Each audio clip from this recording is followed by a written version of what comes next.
Well, the 2023 MLB Draft is officially over, and we are going to discuss the Detroit Tigers draft class as it is now finalized. We'll talk about the strategy. We'll talk about some of the players they took. We'll talk about the signability of everyone, et cetera, et cetera. Then we're going to talk about the futures game that was over the weekend. A couple of Detroit Tigers in that mix. Talk about where the farm system stands now in terms of the draft, and then just kind of riff about the All-Star game if we have time at the end. All today on Locked On Tigers.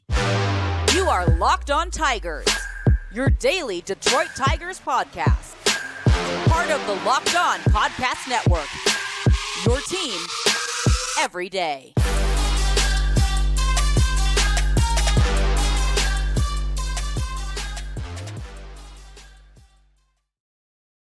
What is up, everybody? Welcome back to another edition of Locked On Tigers. I'm, of course, your host, Scott Bentley. Today is Wednesday, July 12th, 2023. Thank you so much for making Locked On Tigers your first listen every single day. We are free and available wherever you get your podcasts, including YouTube, part of the Locked On Podcast Network, your team every day. Alrighty, well, as I said, the draft is over. Officially, round 20 ends Tuesday afternoon at around 6 o'clock Eastern time.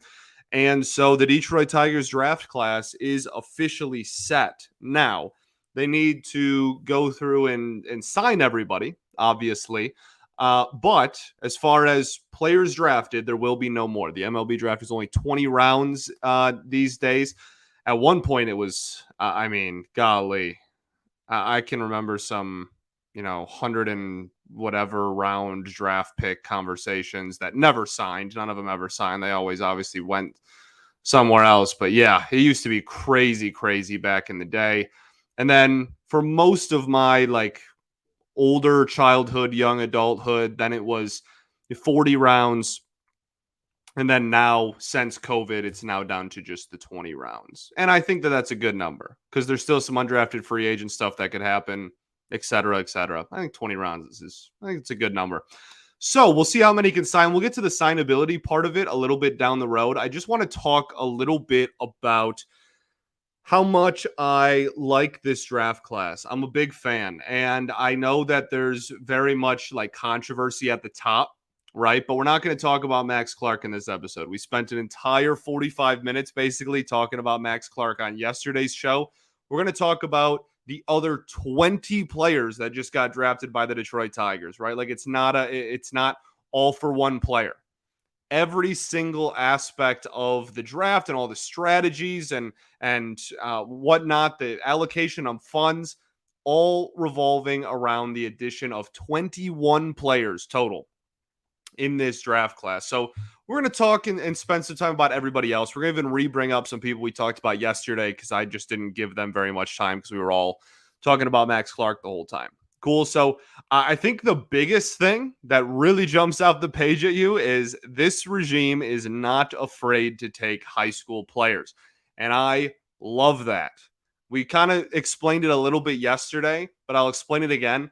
High school players have the higher ceiling more times than not, especially once you get out of the first round. First round talent, you can find that anywhere, obviously, Clark versus Langford and whatnot. But once you get into the second, or maybe it's fair to say third round through the end of the draft, really, most front offices would take a prep player rather, every single pick if money wasn't a problem and they could. Because again, I explained it yesterday, but a lot of those guys, if they don't sign, they're going to school and then they're going to be drafted 5, 10, 12 rounds higher than when they were drafted out of high school. Okay, so I really, really like going prep. The other reason I like going prep heavy is because of just where this farm system currently stands. If you're looking at the Detroit Tigers farm system, Colt Keith at the top. He's obviously only 21 years old and in AAA. He's the best prospect in the organization.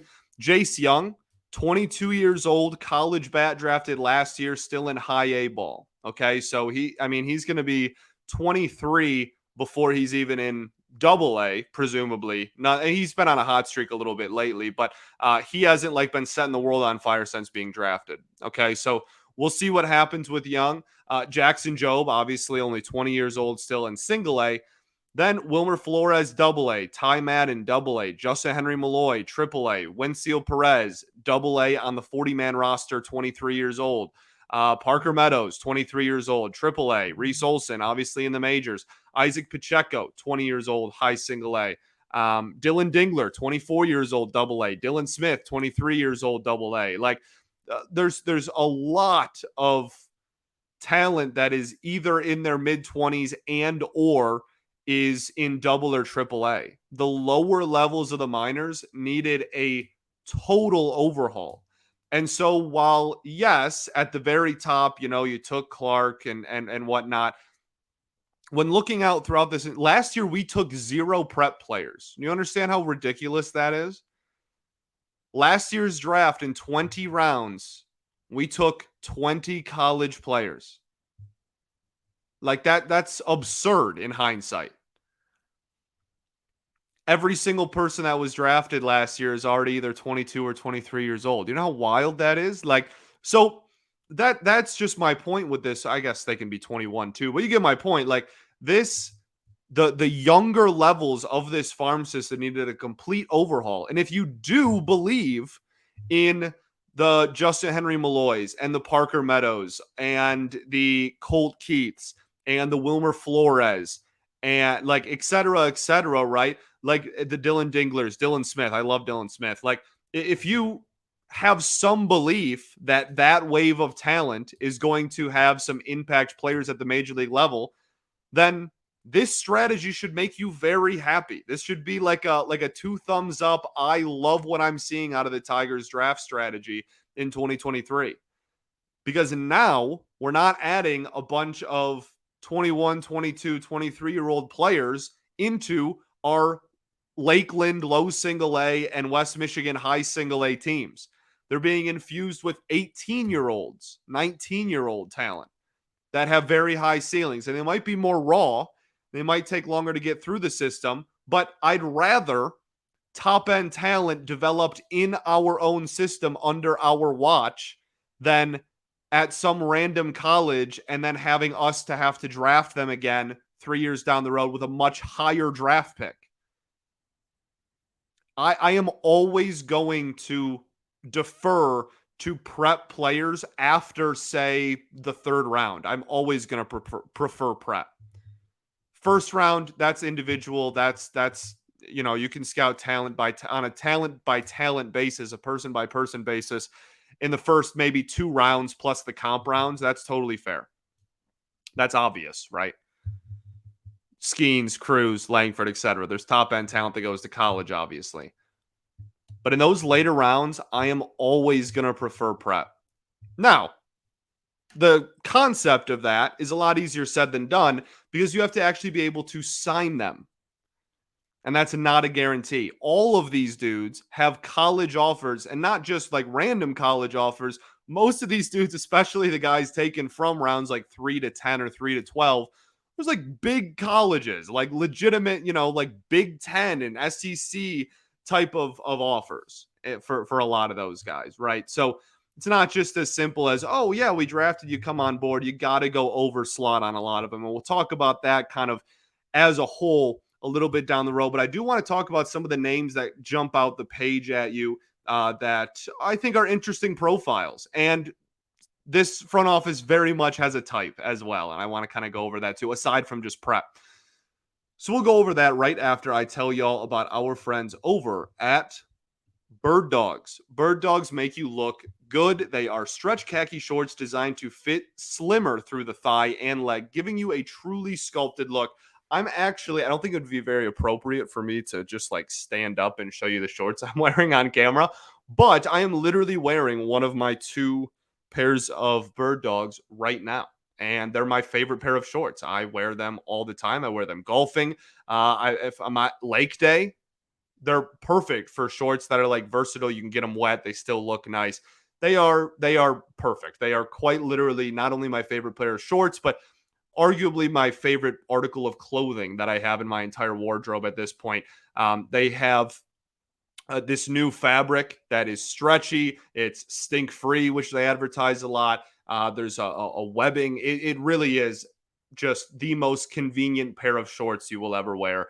And they look incredibly good as well. So go to birddogs.com/lockedonmlb or enter promo code lockedonmlb for a free Yeti style tumbler with your order. That's birddogs.com/lockedonmlb or promo code lockedonmlb for a free Yeti style tumbler. You won't want to take your Bird Dogs off. We promise you. All right, everybody, welcome back here. Segment 2 of Locked On Tigers. I appreciate y'all for tuning in as always. Thank you so much for making us your first listen every single day. We are free and available wherever you get your podcasts, including YouTube. Shout out to the everydayers that do tune in every day. We'll be back tomorrow. I think tomorrow we'll probably start our first half recap, second half outlook type of conversation. We might just do that all in one episode. First half of the episode, first half recap, second half, first half, second half, second half. And then at some point, I think probably because we have 2 days off after the All-Star break, I think the end of the week we might even dabble into some trade conversation because the trade deadline is only 2 weeks away. So at the end of this week. So we will definitely have some good content there, some general discussions, state of the team type of stuff throughout the rest of the week. But currently, we are still going over the MLB draft that just finished on Tuesday.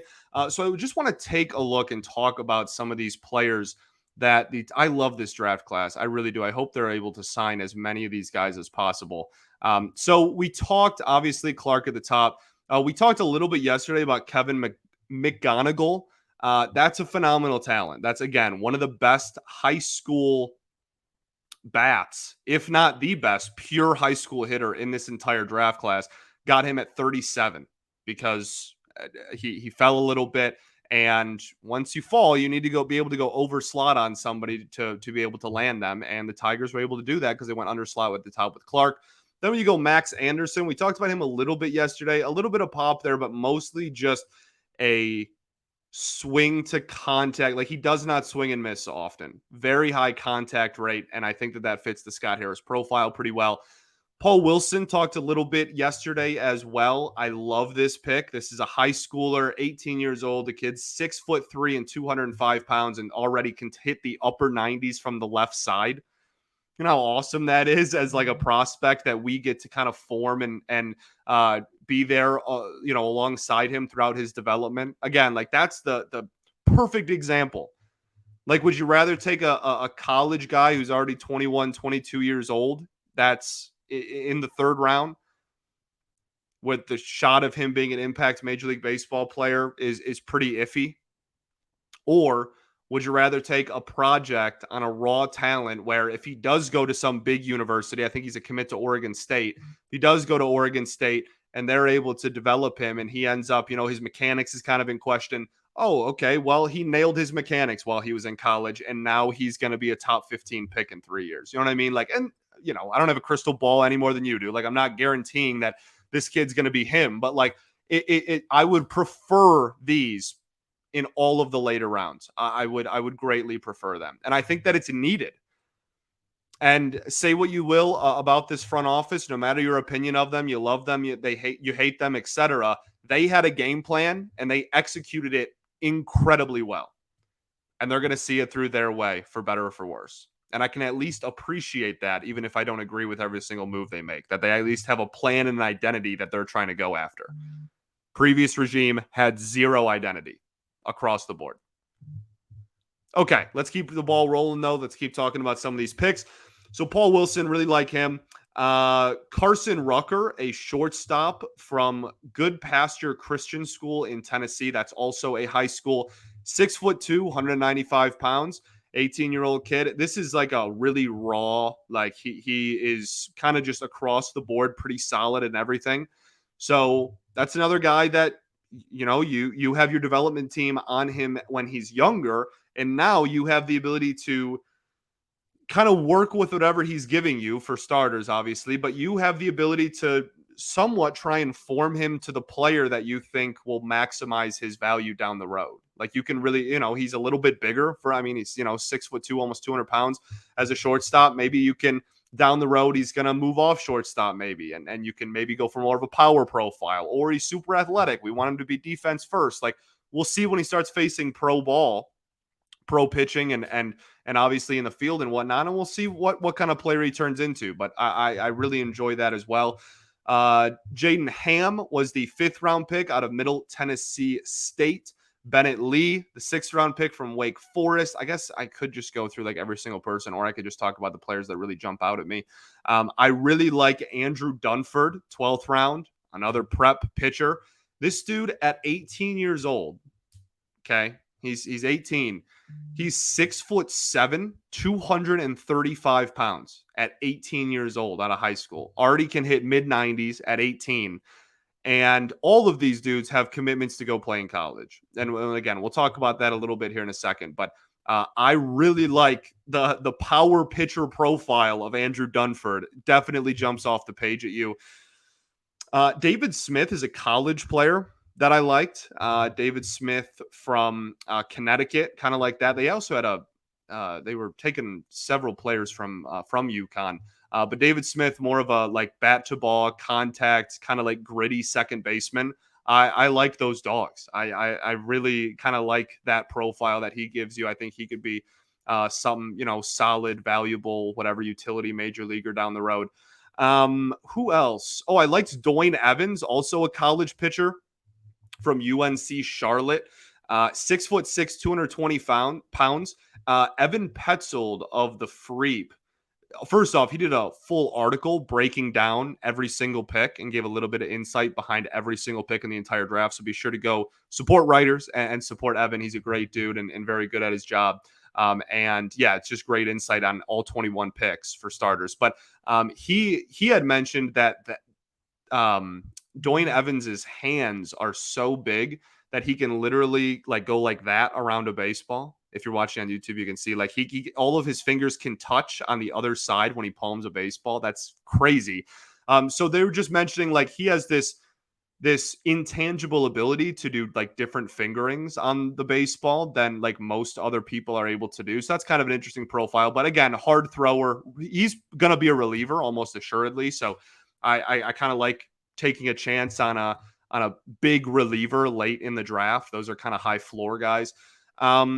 Who else do we have here? Well, I guess, at the end of the draft, Bradley Stewart, high schooler in the 17th round, lefty pitcher, 6'3", high school. Ethan Ferris, third baseman, 6'5" out of high school. And then the last pick in the draft for the Tigers, Jonathan Rogers, a right-handed pitcher, 6'3" and 220 pounds out of high school. So that was another thing. If you wanted to look at the type that I think that this front office has, aside from just prep first, which also makes sense. I know I touched on this a little bit yesterday, but you got to realize the dude that's running the show on the amateur draft side of things was in the Rays, like high up on their draft team for almost 15 years. And the Rays were very famous for always going prep, defaulting to prep, because the ceilings are higher.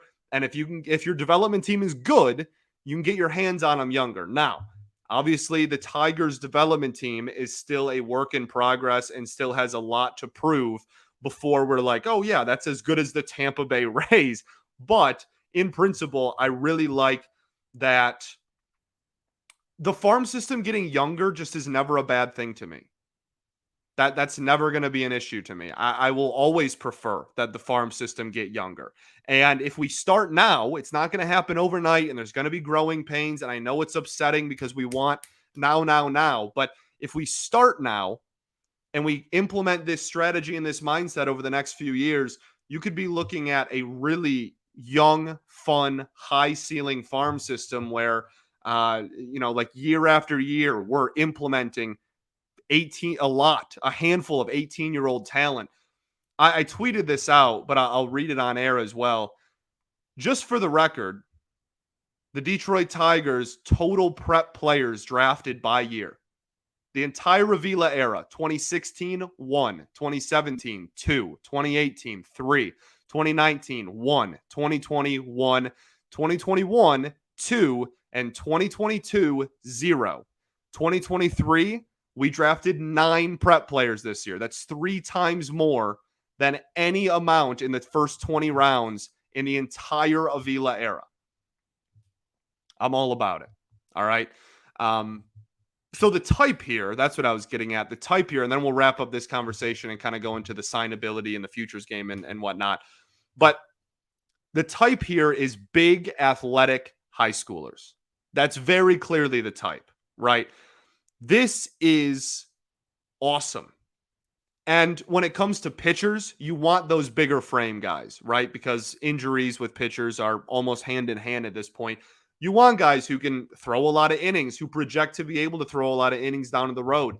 Just the daily grind of baseball. I was talking about this with Mark Gorosh the other day. Like that's a whole new world. Like the difference between how often you're playing games in high school and how often you're playing games as a professional is a different universe, right? So I am all about taking these like these 6'5", 17 and 18-year-olds that are just pure athletes and will continue to grow into their frames and continue to, if they're hitters, continue to put on some muscle for some power. If they're pitchers, continue to put on some muscle so that they can throw more innings.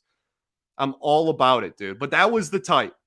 Prep and huge were the two types in this draft. And I think that that's probably going to be something when you talk about raw, just like ceiling, raw talent and high ceiling players, most of the time, that's what they look like.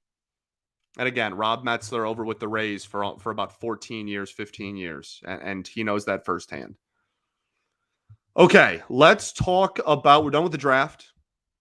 Obviously, we'll keep an eye on these guys. I will keep you informed on the signability. I want to talk about that. Okay, let's do a break, and then we'll talk about the signability. First, though, I want to tell you all about our friends over at BetterHelp. This show is sponsored by BetterHelp.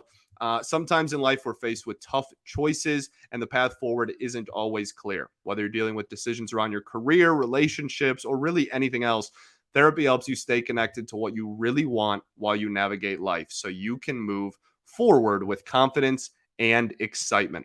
Trusting yourself to make decisions that align with your values is like anything. The more you practice it, the easier it gets. If you're thinking about starting therapy, give BetterHelp a try. It's entirely online, designed to be convenient, flexible, and suited to fit your schedule. So let therapy be your map with BetterHelp. Visit BetterHelp.com/LockedOnMLB to get 10% off of your first month. That's BetterHelp, HELP.com/LockedOnMLB. All right, everybody, welcome back here. Segment 2 of Locked On Tigers. Nope, not segment 2. Third and final segment of Locked On Tigers. I appreciate y'all for tuning in as always. So I want to talk about the signability really quickly. The one glaring, I don't want to call it an issue, but maybe concern, I guess maybe that still seems too dramatic. But the one glaring obstacle, that's a good word, with taking so many prep players is the signability of all of them. College players are inherently significantly easier to sign and guarantee that they will be in your system, whereas prep players, especially the further and further down in the draft you get, are much bigger toss-ups. They all have college commitments. They all know that they can go to school. If they're good in 3 years, then they'll be higher draft picks. And the slot value for those picks down there at the very, very bottom of the draft is, really, really small in comparison. So there's definitely a lot of guys that they will have to convince to sign. Absolutely. The thing that is giving me a lot of optimism about this is, one, the dudes at the top, I'm almost positive are signing. Max Clark, very obviously, they wouldn't have signed him without a negotiation. They already have a slot determined. It's going to be for Rangers slot money, which is the pick behind the Tigers. So that one's pretty much a slam dunk. And the Kevin McGonigal one as well, I'm pretty much certain he's going to be a Detroit Tiger. That's still relatively high. He's still going to get a couple $1 million. And because they went underslot on Clark as well, they can afford to go over with him. Not worried about that one. Paul Wilson, even, I'm like fairly confident they go under. They're going to go pretty significantly, I think, underslot on Max Anderson, the second round pick from Nebraska that we talked about, just because he's a 4-year senior, or he's a 4-year junior, I think, but he's going to sign. So you can go underslot on him and then go overslot on Paul Wilson. Everything else past that is where it gets shaky, because then I don't want to keep reiterating the same point over and over again, but that's where it gets a little bit shakier. the two things the Tigers have going for them: one, obviously Underslot at the top, but two, and we talked about this in the pre-draft show, last Saturday, the Tigers have the second most bonus pool money in all of baseball. They got like 14.5 mil, I want to say, that was available to them for signing players in this draft. So there was ever a team that was going to have maybe not all the resources. If they have to go over slot on all 9 guys, they might not be able to, but close to the resources to be able to pull it off, it would be the team that has the second most amount of money and went under slot with their first round pick. So I have some hope that they'll be able to get a lot of these guys. The biggest ones I think that are like the most in question are really just like the 3 last high school picks, because those are 17th, 18th, and 20th rounders. You can go over slot on those dudes and still be pretty far off from where they want to be in 3 years, as far as where they think they're going to be drafted 3 years from now. So those would be the ones to keep an eye on, but we'll see. We'll see how it plays out. I think they're going to be able to do some damage here and get a lot of these guys signed, though. I'm pretty optimistic about that. Okay, let's talk about the futures game really quickly. So Justyn-Henry, Malloy, and Colt Keith were the Tigers representatives in the futures game. Baseball is baseball, so it was only aired on Peacock, so not a ton of people were able to watch. It was a great game, though. I love the futures game. It's one of my favorite games of the year. I have watched every year for as long as I can remember. It's absolutely awesome seeing kind of the stars of tomorrow. And then it's kind of cool just like tracking everybody down the road and being like, oh, like this dude, had a like one of the big ones I remember was like when I was a kid, when Alfonso Soriano was putting up, like 40-40 seasons. Or a 40-40 season, everybody kind of went back and was like, hey, in 1997 or 1999 or whatever, like he hit a homer in the futures game. Like I love doing that. So I love this game. And the Tigers reps did pretty solid. Between the two of them, they got on base 4 times. Yeah, 4 times. I think between the two of them, they went 1 for 2, but 3 total walks between the two of them. So we'll start with Justyn-Henry Malloy. His first at bat, he works a count, and then he draws a walk. Now it's called a strike, and they have the minor league rules for the futures game. And in the minors, all levels of the minors, they have the strike zone challenge system implemented. So he did the 2 taps on the head. If you watched a minor league game this season, you're aware of this. They do 2 taps on the helmet, the batter or the pitcher. Umpire calls time. He turns around, looks up in the press box.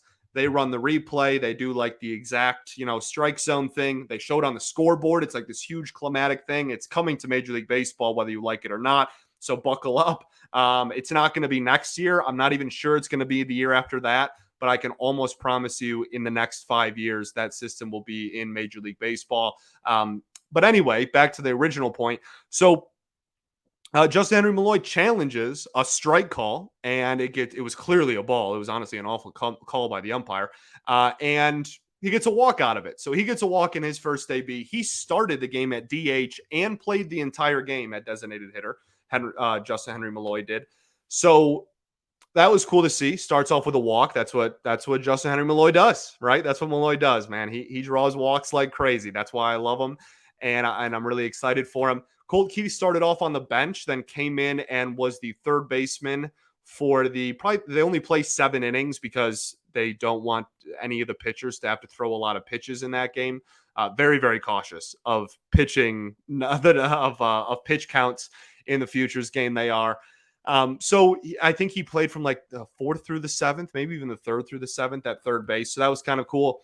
His first AB, he goes up against one of the most just nasty pitchers I have really, as far as like pure stuff goes, that I have legitimately ever seen. And I think there's some questions about if he can go deep into ball games and whatnot, and they're being very careful with his arm. But the Milwaukee Brewers have a prospect, Jacob Misiorowski. And if you haven't watched him pitch, if you're watching on YouTube right now, I give you permission to pause my show. Go look up Jacob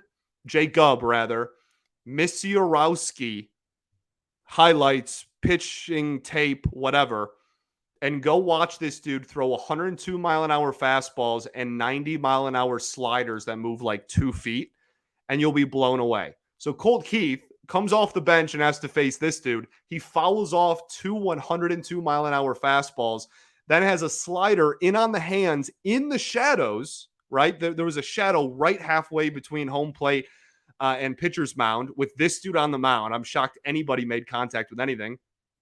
And Colt Keith takes in on the hands, jams him, bloops it over the second baseman's head, gets a single. So pretty cool there that he got a hit off of him. I think he was the only base runner that he allowed that inning. Then Justyn-Henry Malloy strikes out. And then the next ABs they had, Colt Keith drew a walk, which the dude, it was some Orioles pitcher. I felt really bad for him. He could not find the strike zone for anything. He walked the bases loaded. Like nobody on to walking the bases loaded. Really rough outing for him in the Futures game. But he went out there and threw 3 straight balls to Colt Keith. Then Colt Keith just started swinging at everything because he wanted to hit. So he's swinging a ball at his eyes. Then the next pitch was at his ankles. He took it. And then he pretended to like swing and tried to argue with the umpire to let him hit and count that as a strike. Because the dude doesn't want to draw a walk. He just wants to hit. And I think that that's awesome. And then Justyn-Henry Malloy, the exact opposite approach, goes up there and immediately draws a walk right after Colt Keith on like 5 or 6 pitches. So you had a very typical Justyn-Henry Malloy game, 0 for 1 with a strikeout and 2 walks. And then Colt Keith goes 1 for 1 with a single and a walk. So a pretty good outing from our boys there. Pretty good outing, pretty good showing from the Detroit Tigers in the Futures game. We'll talk about kind of where I fully expect Justyn-Henry Malloy to play Major League Baseball for the Detroit Tigers in the second half of this season. I think that there's going to be several call-ups after the trade deadline, especially. So keep an eye out for that. And then Colt Keith, I'd like to think the same. I don't know. We'll see what happens at the trade deadline, to be honest with you. I'm certain Justyn-Henry Malloy is going to play for the Detroit Tigers this year. I'm not certain about Keith, but I do think that it's still more likely than not. Makes sense? Cool. All-Star game. I'm recording this actually before the game itself. I'm going over to a buddy of mine to watch the game. So hopefully that'll be kind of cool. I love the All-Star game. Midsummer Classic, just one of my favorite events of the year. Home Run Derby.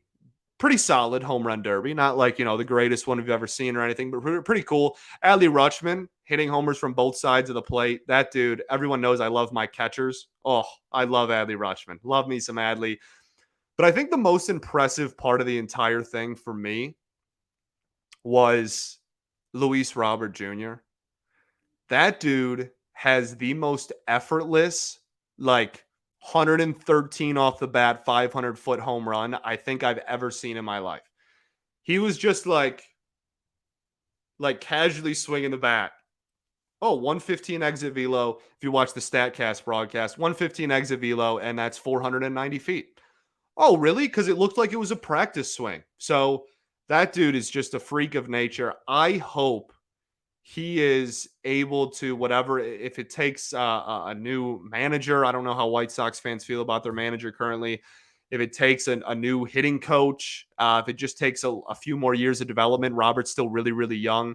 But if that dude can even walk at a league average clip and just have an ounce of patience, he's going to be an MVP candidate. I think we very quickly kind of forgot because of his rough year last year, how just much raw talent is oozing from Luis Robert Jr. I think he's almost at 4 WAR at the All-Star break. He's on pace for a 7.5 win season, 7-win season, something absurd. So he swings at everything, and he's going to strike out a boatload, but don't get it twisted. That dude's an elite center fielder with elite power, elite athleticism. And man, if he could even walk at a 7%, 8% clip, I think it would be over. So we'll see what happens. The White Sox are really fascinating too. I think they're going to trade everybody. Everybody except Robert and Cease. Maybe they trade Cease. I don't know. This is a different conversation. We'll get into that in the trade conversation episode later this week. Thanks for making Locked On Tigers your first listen every day. Appreciate y'all for tuning in. We'll be back tomorrow recapping Oh, I'm so used to saying recapping the game against whatever.